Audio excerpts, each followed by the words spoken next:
Hello friend, तो पिछले video में हम लोग ने 50 ऑब्जेक्टिव क्वेश्चन देखा था जो कि एनर्जी मैनेजर से एग्ज़ाम से रिलेटेड था।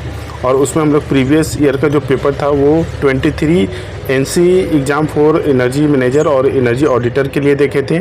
आज जो हम लोग देखेंगे 50 क्वेश्चन, उसमें हम लोग 22 एनसी जो एग्ज़ाम है, ठीक है, एनर्जी मैनेजर और एनर्जी ऑडिटर के लिए, उसको हम लोग देखेंगे। ठीक है, तो 23 वाला हो चुका है, 22 देखेंगे। और इसमें टोटल जो ऑब्जेक्टिव क्वेश्चन की बात करें तो 50 मार्क्स का होता है, यानी कि 50 क्वेश्चन होते हैं एक मार्क्स करके।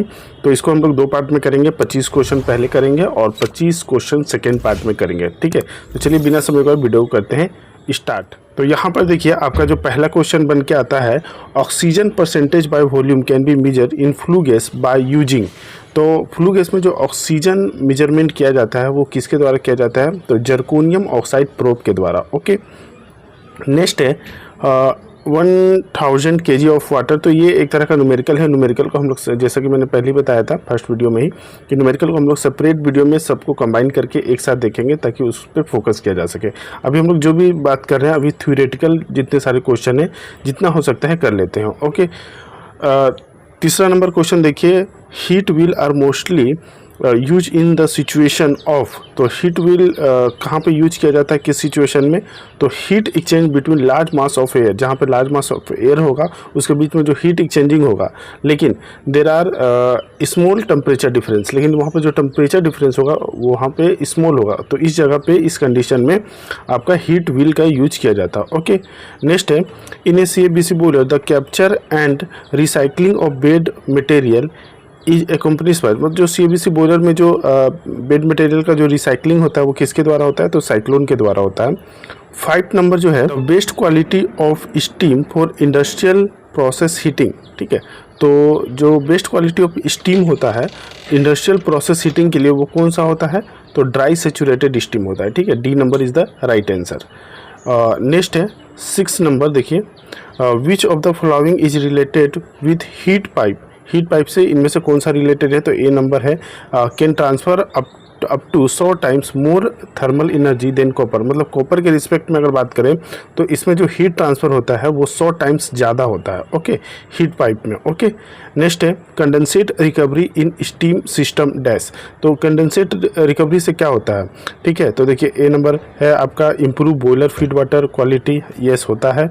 B नंबर है, मैक्सिमाइज बॉयलर आउटपुट, ये भी होता है। रिड्यूस वाटर कंजम्पशन, ये भी होता है। ओके, तो ऑल ऑफ एबव जो होगा ये राइट आंसर हो जाएगा। 8 नंबर देखिए, across the pressure reducing valve of A steam system dash. मतलब जो प्रेशर रिड्यूसिंग वाल्व जो होता है उसमें इनमें से क्या होता है? तो इंथैल्पी रिमेन्स कांस्टेंट। वहाँ पे इंथैल्पी जो होता है वो कांस्टेंट होता है। ओके, नेक्स्ट देखिए 9 नंबर है, the flash point of a fuel is dash temperature at which fuel can be heated so that the vapour gives off flash momentarily when a open flame is passed over. यानी कि ये flash point का ये definition होता है। यानी कि flash point क्या होता है? एक मिनिमम टेम्परेचर होता है जहाँ पर फ्यूल को एक ऐसे मिनिमम टेम्परेचर पे हीट किया जाता है ताकि वो वेपराइज हो सके। ओके, तो वो होता है लोवेस्ट। तो लोवेस्ट टेम्परेचर जो होगा, B नंबर ऑप्शन जो हो जाएगा वो राइट हो जाएगा। ओके, नेक्स्ट है, unit of heat to power ratio is kilo calorie per kilowatt hour होता है। Okay, B number right answer. 11 number है, which of the following is correct for viscosity. तो विस्कोसिटी के लिए कौन सा सही है इनमें से? तो ये टेम्परेचर के साथ साथ डिक्रीज करता है, यानी टेम्परेचर इंक्रीज करेगा तो ये डिक्रीज करेगा विस्कोसिटी। ओके, नेक्स्ट है, specific heat is measured.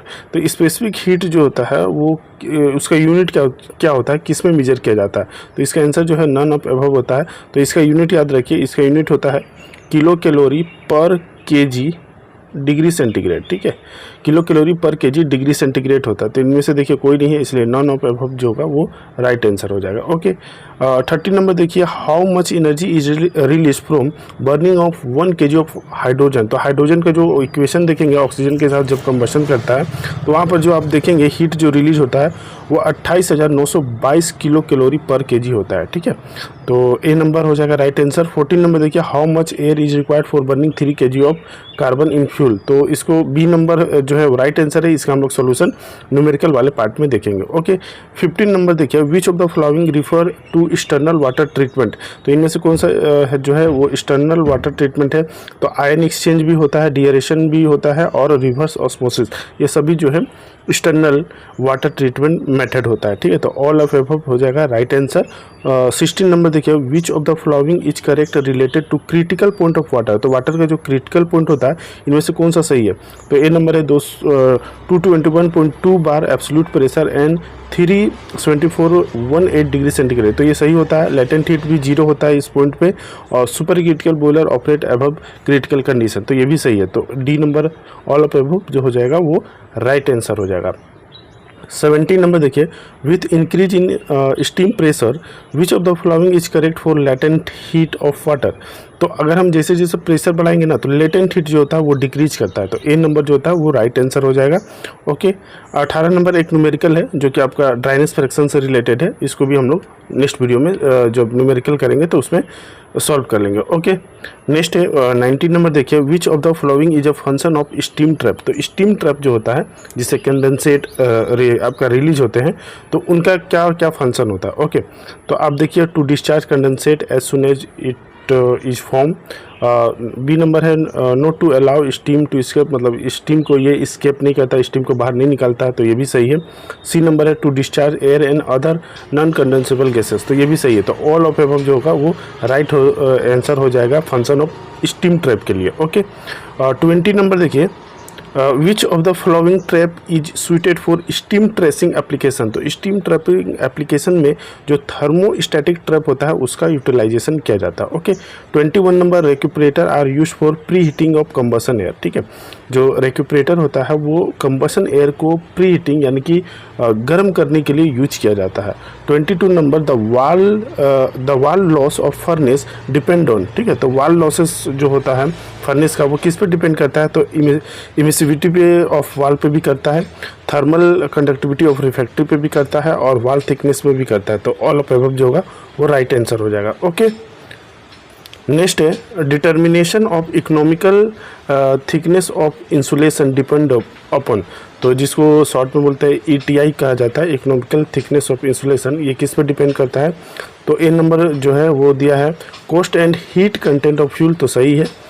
Estimated cost of insulation and hour of operation, मतलब इंसुलेशन का क्या कॉस्ट होगा, और ये जो ऑपरेशन होगा वो जो रनिंग इक्विपमेंट होगा वो कितने आवर के लिए होगा उस पर भी डिपेंड करता है, और बॉयलर एफिशिएंसी के भी ऊपर डिपेंड करता है। तो ऑल ऑफ एबव जो होगा वो राइट आंसर होगा।